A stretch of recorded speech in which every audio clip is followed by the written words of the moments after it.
All right, Free Radicals, welcome back. I'm Dave, and this is the Radical Independent. It is Monday, January 27th, the year 2020.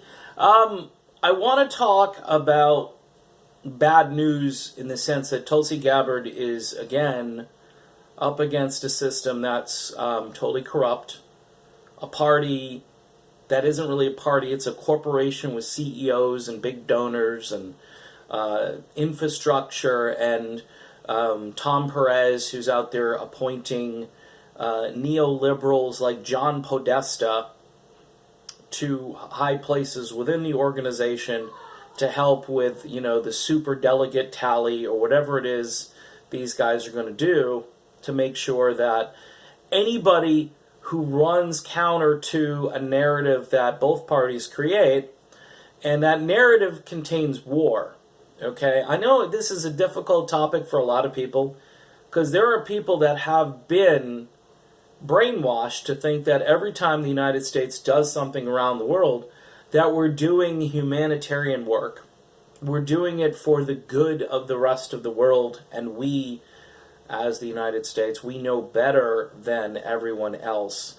And this is a crock, and it's just gotten worse as time has gone on. We're closing in on $1 trillion each year that is now spent on many of these so-called operations where our troops go out and are basically mercenaries. And they do these things around the world.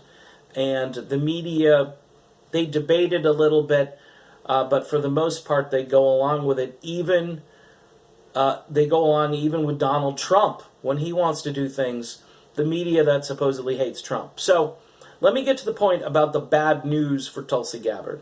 So CNN, again, and you would say to yourself, oh, you just said CNN, so you're probably thinking fake news, you're probably thinking, who cares, you're probably thinking propagandist outlet. Well, there's a certain level, I would consider it to be, at this point, the seriousness of the campaign and where it's at right now. And this is a CNN debate town hall style thing in New Hampshire. Now, town halls can be very productive because the audience can sometimes ask questions, ask follow-up questions. I'm pretty sure everything is predetermined ahead of time because I've seen plants in the audience ask the most neoliberal, tribal questions. Those questions are designed as wedge issues to make the candidate look like they are the right candidate to push the Democratic Party forward. But it's typically these questions don't have any meat or substance to them, and they're not the things that most people are concerned about. Most overall. You may say it's good to give a politically correct answer or an answer that treats that situation appropriately, but I'll say this, all of that is just a distraction. The big issues in our country are people are going bankrupt because they don't have adequate health care, and so they're spending their life savings on it. I know for some that's not a big deal. You've got health insurance, I get it. But a gentleman who is a dedicated supporter of Tulsi Gabbard online, his name is Alan, and he said, look, I got all these things. I'm concerned about my fellow citizens who don't. And he knows that one emergency can bankrupt someone. Now, Tulsi Gabbard and a little bit, I'm just going to give Bernie a little props here. These are things that they've talked about, that bringing the money back home, to take care of people in need, to take care of the infrastructure. It's really common sense. This isn't anything that's, Bernie would say, this isn't a radical idea to give people health insurance who can't afford it. I don't understand our country when it comes to this stuff.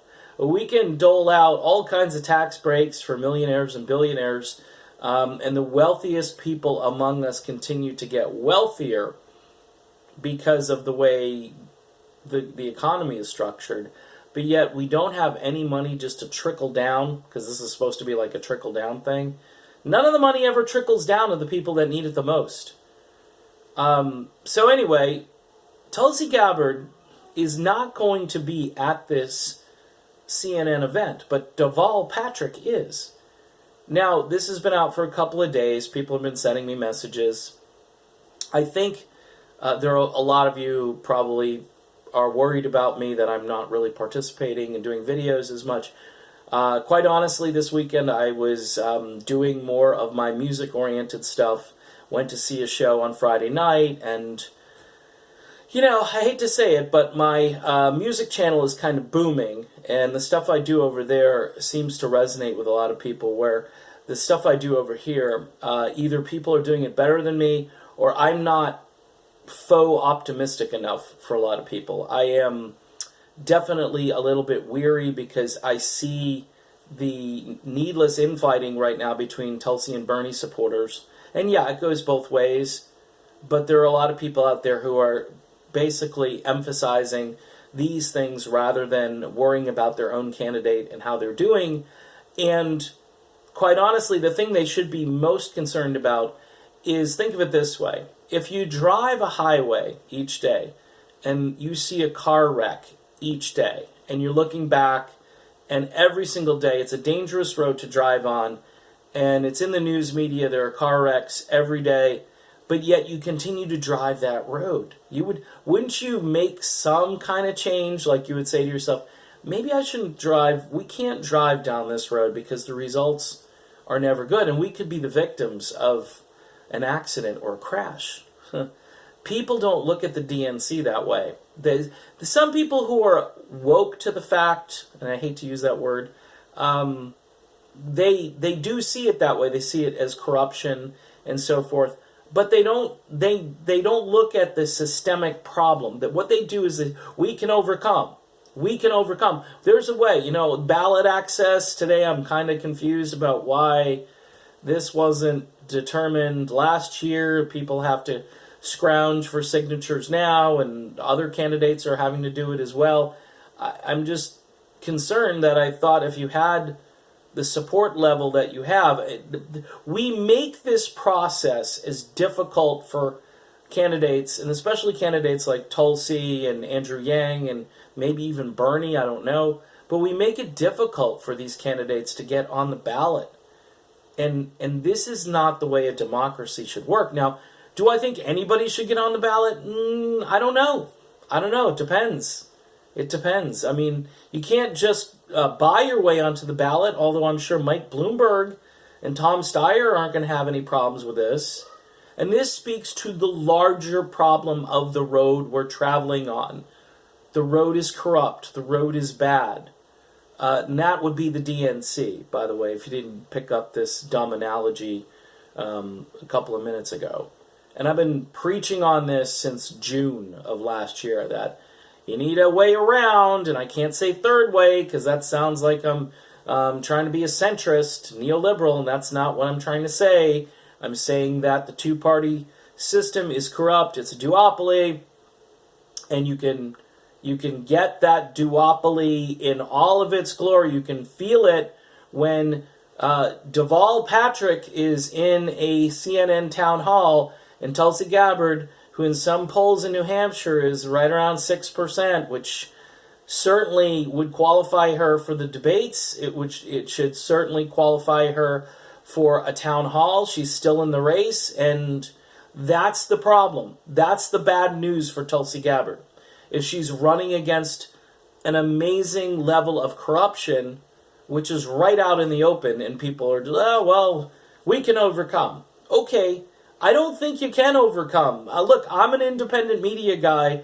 There are a lot of us out here, but we're not enough. We are not enough. Yeah, the Jimmy Dores and the Joe Rogans, those are important. By the way, now Joe Rogan and Bernie Sanders, that whole thing's blowing up.